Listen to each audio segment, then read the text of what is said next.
Well, let me give you a sense of what it's like to be me having this conversation. I mean, it seems to me we could have been having this conversation 500 years ago.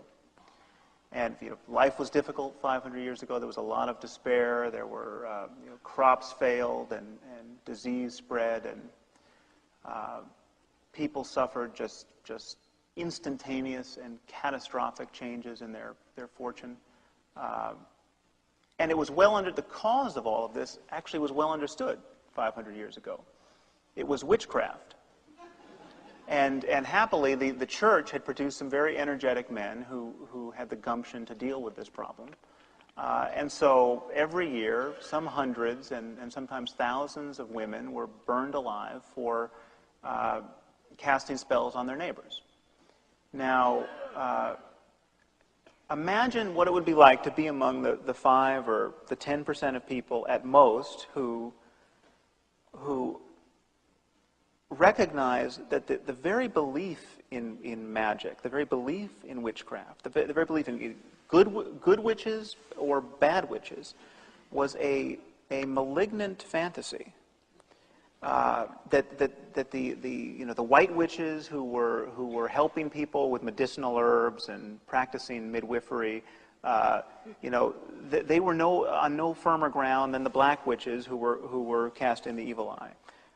The whole belief system was at fault.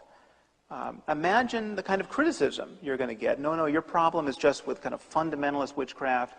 The reality is that witchcraft is far more nuanced than that, and there's no conflict between science and witchcraft. I mean, science deals with physical law and physical causality, but witchcraft deals with potent spells and the internal connections between things.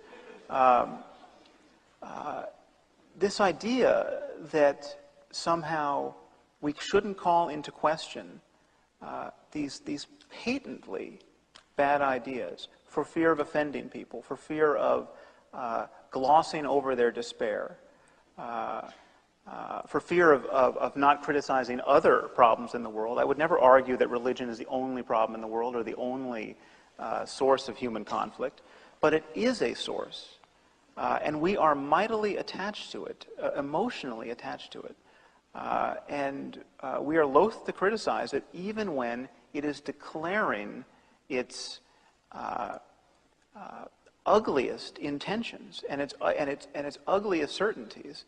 The problem with the Bible is however you pick and choose, whether you're a literalist or a selective literalist, the problem is there's just a mountain of divisive nonsense in there, and that's where people get ideas about homosexuality being an abomination, and why our country in the 21st century debates gay marriage as though it were the great moral issue of our time. This is coming from religion, and it seems to me that it's time we had an honest conversation about that.